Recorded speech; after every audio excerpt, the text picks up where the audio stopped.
Presiden Joko Widodo menetapkan bidang usaha pengangkatan benda berharga muatan kapal yang tenggelam atau BMKT terbuka untuk investasi asing. Hal itu tertuang dalam Peraturan Presiden Nomor 10 Tahun 2021 tentang bidang usaha penanaman modal.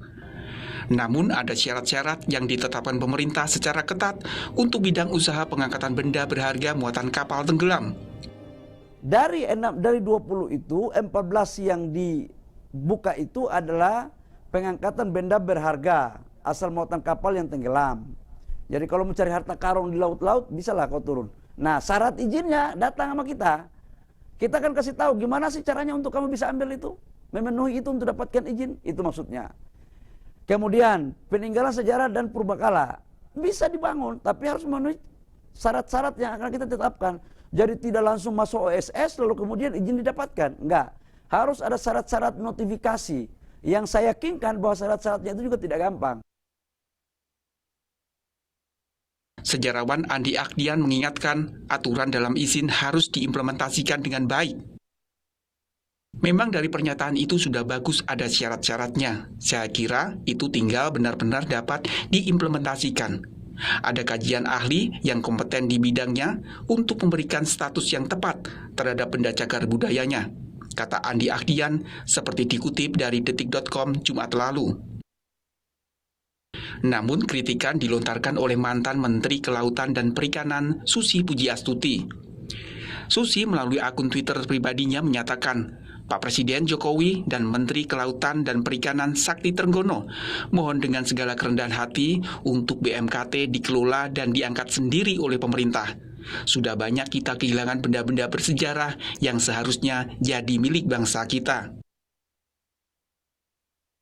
Data dari Asosiasi Perusahaan Pengangkatan dan Pemanfaatan Benda Berharga Muatan Kapal yang Tenggelam mengungkap, Indonesia memiliki potensi harta karun bawah laut sebanyak 464 titik di seluruh perairan. Nilainya diperkirakan mencapai 181,69 triliun rupiah. Tim Liputan Kompas TV.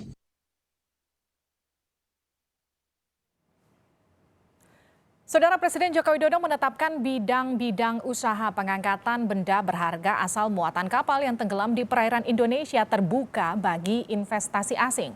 Apa alasan diizinkannya pihak swasta dan asing untuk mengangkat harta karun di perairan Indonesia dan bagaimana memastikan aturan ini tidak bertentangan dengan undang-undang tentang cagar budaya? Kita akan bahas bersama dengan Direktur Deregulasi Penanaman Modal BKPM, Pak Yuliot. Selamat malam. Selamat malam, Mbak. Ada juga sejarawan Andi Ahdian. Selamat malam, Pak Andi. Selamat malam, Mbak. Saya ke Pak Yuliot dulu. Dulu dilarang sampai masuk daftar negatif investasi. Kenapa sekarang dibuka seolah-olah mengizinkan pihak asing dan juga swasta mengeruk harta karun di Indonesia? Ya, kita bisa melihat latar belakang itu penyusunan atau dibatasinya kegiatan investasi di bidang pengangkatan barang berharga kapal tenggelam. Ini sesuai dengan Perpres 44 itu baru diatur, Perpres 44 tahun 2016 baru diatur pengaturan untuk BMKT ini. Sementara pada Perpres sebelumnya, Perpres 39 tahun 2014, bidang usaha ini tidak diatur sama sekali. Kalau ini tidak diatur berarti bisa diusahakan baik dalam rangka PMDN maupun dalam rangka PMA. Pada tahun 2016, jadi mulai diatur untuk bidang usaha ini termasuk bidang usaha yang tertutup. Sehingga kegiatan ini tidak bisa diusahakan dalam rangka kegiatan investasi, baik dalam rangka PMDN maupun dalam rangka PMA. Oke. Dengan adanya... Tapi alasan khususnya apa, ya, Pak Yuliot? Jadi kalau kita lihat, ini untuk kegiatan BMKT ini, ya sebenarnya kan kalau ini dilindungi, sesuai dengan ketentuan Undang-Undang Nomor 5 Tahun 1992 tentang benda cagar budaya, berarti ini dilindungi oleh pemerintah. Apabila pemerintah menginginkan, ini bisa diberikan kepada pelaku usaha, baik dalam rangka PMDN maupun dalam rangka PMA untuk melakukan kegiatan usaha ini. Tetapi ini pemerintah, namanya barang cagar budaya, ini memang tidak sembarangan untuk memberikan perizinan. Oke.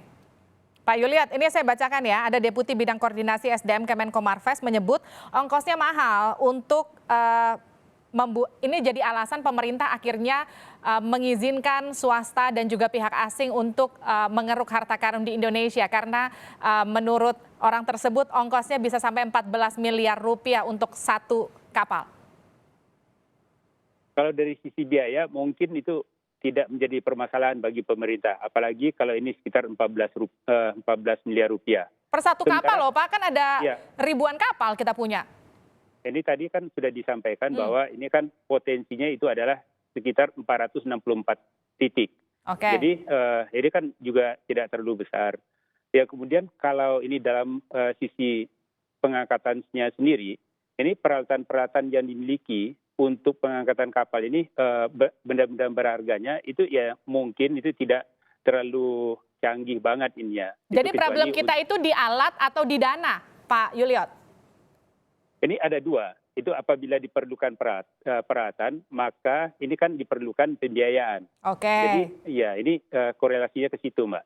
Baik, saya ke Pak Andi. Pak Andi, kalau pakai kalimat atau istilah harta karun dalam negeri diobral ke pihak asing atau ke swasta, Anda setuju nggak Pak Andi? Ya itu jelas. Saya kira pertama-tama titik tolaknya berbeda ya. Mindsetnya itu agak keliru menurut saya kalau disebut sebagai barang berharga atau harta karun ya. Di dalam konvensi UNESCO kan disebut dia sebagai warisan budaya sebenarnya.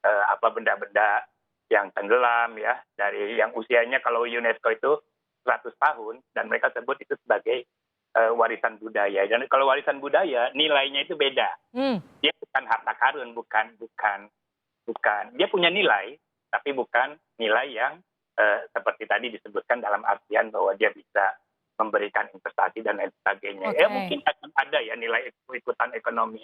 Tapi poin utama atau titik tolaknya kita melihat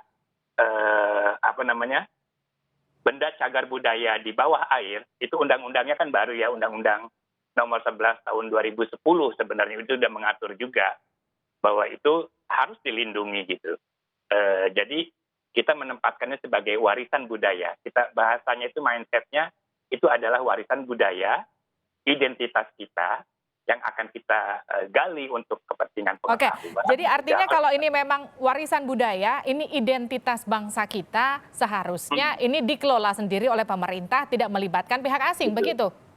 Betul begitu, karena dan saya juga sangat menghargai misalnya 2016 lalu ya, kan ditutup tempat ya, dan itu satu langkah yang menurut saya baik ya gitu, karena kita tahu sendiri kan pengawasan atau kontrol terhadap penjarahan bawah laut ini kan marah gitu ya. Okay. Kapal perang sampai orang Inggris protes bahwa mereka desecration gitu ya dari kapal perang mereka yang tenggelam udah hilang gitu. Nah itu malu juga kita ya sebagai satu bangsa ya, kita tak bisa menjaga kehormatan manusia di situ, di dalam artian bahwa itu adalah semeter, itu adalah kuburan gitu ya, tempat orang beristirahat.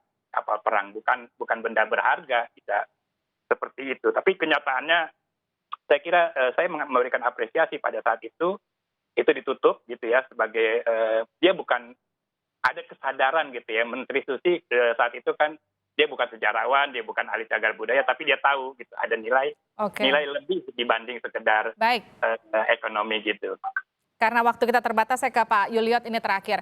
Kalau tadi Pak Andi bilang ini warisan budaya, ini adalah identitas bangsa yang seharusnya dilindungi, bukan justru diberikan ke pihak asing. Kalau Pak Yuliot sendiri melihatnya bagaimana kemudian ini bisa dilindungi tanpa kemudian memperburuk aksi pencurian terhadap aset-aset kita yang berada di bawah laut, kalau dikatakan itu bukan sebagai harta karun begitu. Kalau kita melihat begini, itu kan perusahaan bisa melakukan kegiatan untuk mengangkat benda-benda berharga ini kan harus ada izin dari pemerintah. Izin ini merupakan perlindungan dari pemerintah untuk barang-barang yang ada di bawah laut yang menjadi barang-barang berharga. Kemudian yang ini kalau memang ini dilindungi, itu ya bisa saja itu pemerintah tidak akan memberikan izin kepada pelaku usaha untuk melakukan pengangkatan. Kemudian itu pada saat diberikan izin, itu ada persyaratan-persyaratan yang harus dipenuhi oleh pelaku usaha. Yang pertama itu adalah persyaratan administratif, yang kedua ada persyaratan teknis, ya kemudian itu ada persyaratan yang ini untuk titik koordinat segala macam, itu justru ada perlindungan juga. Itu jangan sampai benda-benda berharga ini sampai itu rusak karena itu proses untuk pengangkatannya itu bermasalah. Baik, ini singkat saja, saya mau tambahkan satu pertanyaan terakhir. Kalau tadi izinan persyaratannya sudah dilengkapi sedemikian rupa, tapi bagaimana dengan pengawasannya? Karena kan isu besarnya adalah pencurian yang memang dilakukan, kerap dilakukan sampai sekarang, apalagi ketika ini kerannya dibuka untuk mereka para investor asing.